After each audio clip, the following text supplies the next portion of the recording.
And I would now ask Minister Graham Day to respond to the debate. Thank you, Presiding Officer. Let me begin by making clear that the Scottish Government fully recognises the importance of our ferry services, from the lifeline services delivered for the residents of our island communities to the support that ferries offer to island-based businesses, including those that depend on tourism. I understand, the frustration and potential economic impact during periods of disruption.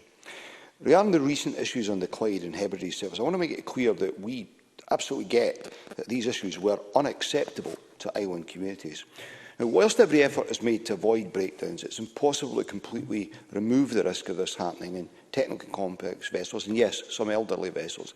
It's also the case that during times of disruption, CalMac ferries strive to deliver additional sailings and redeploy vessels if appropriate and possible to do so.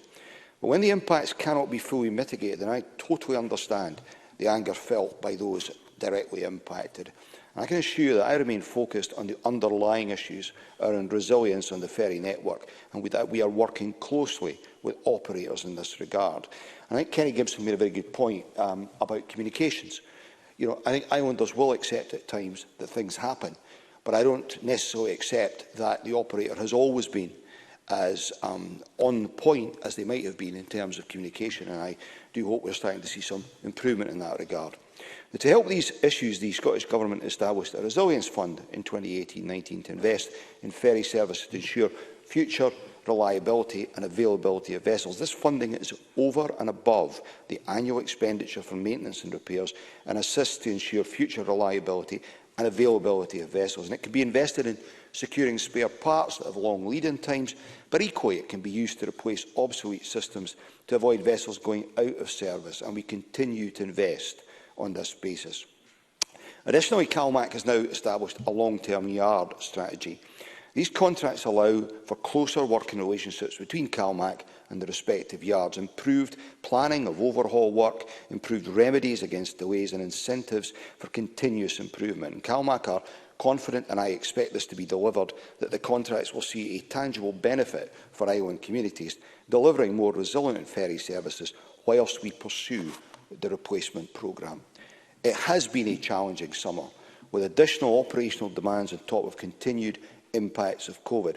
As restrictions have eased, we've seen outbreaks amongst crews, which have understandably led to disruption of timetables. And I do gently say to Kenny Gibson that when this happens, deep cleaning inevitably is needed, as is testing of the crews, and I know he knows that. The pandemic has been hard on CalMac staff, and I hope the Chamber, and I know they will because I've heard some of the comments, would support me in thanking the frontline operatives who have been working flat out throughout this time to support travellers. I've met and heard directly from some of the ferry crews and the ticket office staff across the network over recent months, and I've been saddened, in fact angered, to hear of instances of both being subject to abusive behaviour. It should be said that for the overwhelming part, these have been isolated instances. Nevertheless, let me be clear, hard-working CalMac staff should not be being subjected to any form of abuse. Turning to the situation with NIFs, let me firstly also thank the staff delivering that service. Again, I met with some of them whilst visiting Orkney, and I want to place on record my appreciation of their efforts across the pandemic. Let me say also that we are entirely aware of the pressures that have been highlighted around freight on the Northern Ireland services, and that's why we are working towards replacement vessels. Whilst we recognise the pressures, particularly at peak livestock season, Northlink have worked hard, along with businesses, to ensure that just-in-time products have been accommodated and that all freight shipments have been carried seamlessly over the recent annual busy period. And we are, as I said, working towards the provision of new freight vessels with larger capacity and shorter journey times. And in the interim, we continue to look at initiatives and chartering opportunities to alleviate the current situation.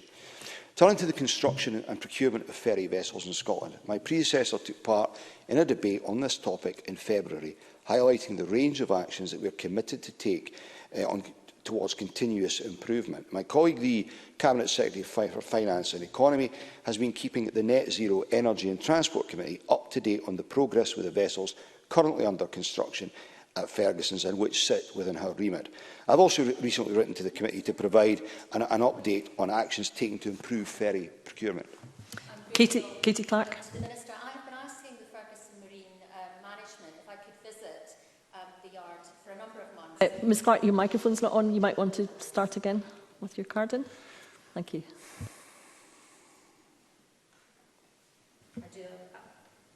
That's it. Thank you, Ms Clark. I apologise to everybody.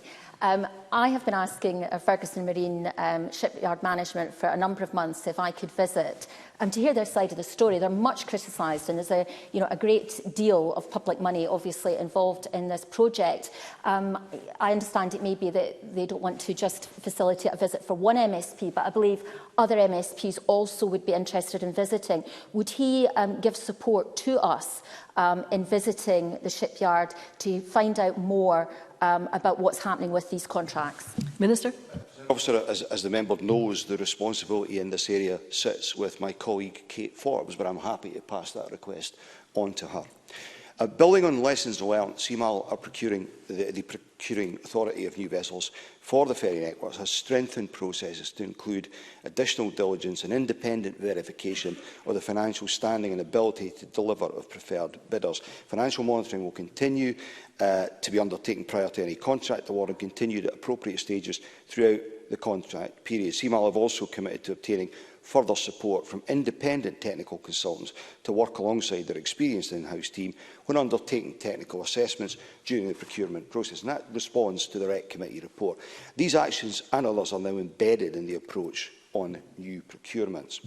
The motion before us calls for a ferries strategy, but we have the ferries plan, supported by the vessel replacement and deployment plans from 2018, and more recently we set out up-to-date investment plans in the infrastructure investment plan in February of this year, which identifies, I want to make progress if I may, which backed up by £580 million of investment, a 5-year pipeline of vessel and harbour projects, and we're working hard to deliver them. This builds on previous investment of £2 billion in ferry operations and infrastructure. But I recognise that this is more than the next 5 years.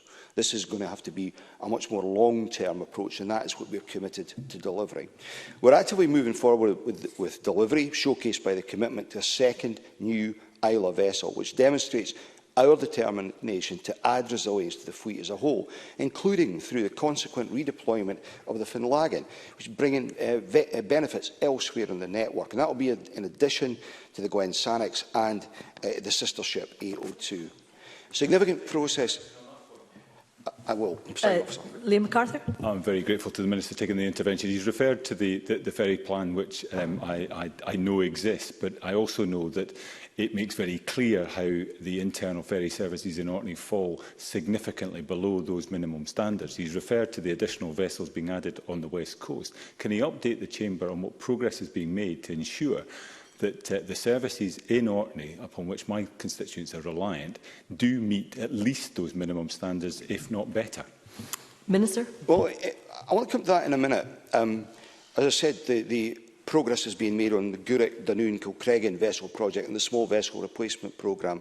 And work has begun on other future major vessel projects for Craignier-Oban, Mallaig, Loch Boisdale, as well as the replacement of the 2 freight vessels for the Northern Island services.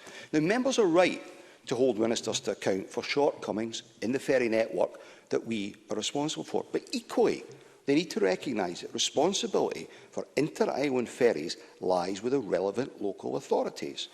Now, as I've indicated before to Liam MacArthur and others, we are prepared to assist where we reasonably can, perhaps in the form of assistance on design, etc., on the chiefs that can sit alongside the chiefs and NIFS contracts that we are responsible for. And we will continue to work with local authorities in that space. But let us be clear, the local authorities are responsible for the replacement of these ferries. I've also been clear in my extensive engagement with communities and in response in the Chamber that we've heard strong views of stakeholders and are actively exploring further future vessel deployment, recognising that. Presiding Officer, if you will indulge me, because I have a lot to respond to. Minister, I think that's very generous of you, but we do have a deadline, certainly of 6 45, 46, Oh, but presumably one would be... We shall be finished before then, Presiding Officer. Excellent. Thank you for your indulgence. Now, we recognise that this new tonnage will take time to come into service, which is why we continue to task CMAL with sourcing additional second-hand vessels to improve services and bring additional resilience to the fleet serving the Clyde and Hebrides and the Northern Isles. I was delighted to announce that the MV Utney has been purchased by CMAL. That purchase is proof that where we can, we will take steps to improve matters now. And I do gently point out, as Jenny Minto did, that we're criticised for insufficient capacity in the fleet, then criticised for taking steps to alleviate the situation either by purchase or time charter. Members have touched upon the island's connectivity plan. We are preparing that as a replacement for the ferries plan and very much taking account of the views of the communities in that regard. It will include an even longer-term investment programme for new ferries and developments at ports, because Katie Grant's right to talk about the port situation. She absolutely is. This is something that we need to address. We need to improve resilience, reliability, capacity and accessibility, and increase standardisation, cutting emissions and meeting the needs of island communities while providing value for money. Minister, I don't want to interrupt the flow, but I do feel that it is excellent that several interventions were taken and duly responded to at some length, but equally I think the initial time that you had was 7 minutes the Minister had. So apologies, I think we should be looking to bring to equity of availability on the part of every speaker.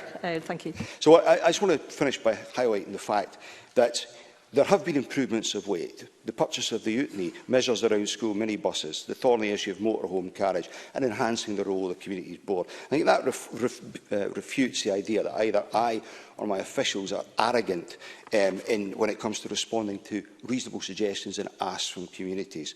Presiding Officer, to conclude, there is much more to do. I recognise that. But I think we have demonstrated over these past few months that we absolutely get the need for improvement and, more importantly, are taking the tangible steps to deliver that. Thank you, Minister. And that concludes the debate, and I close this meeting.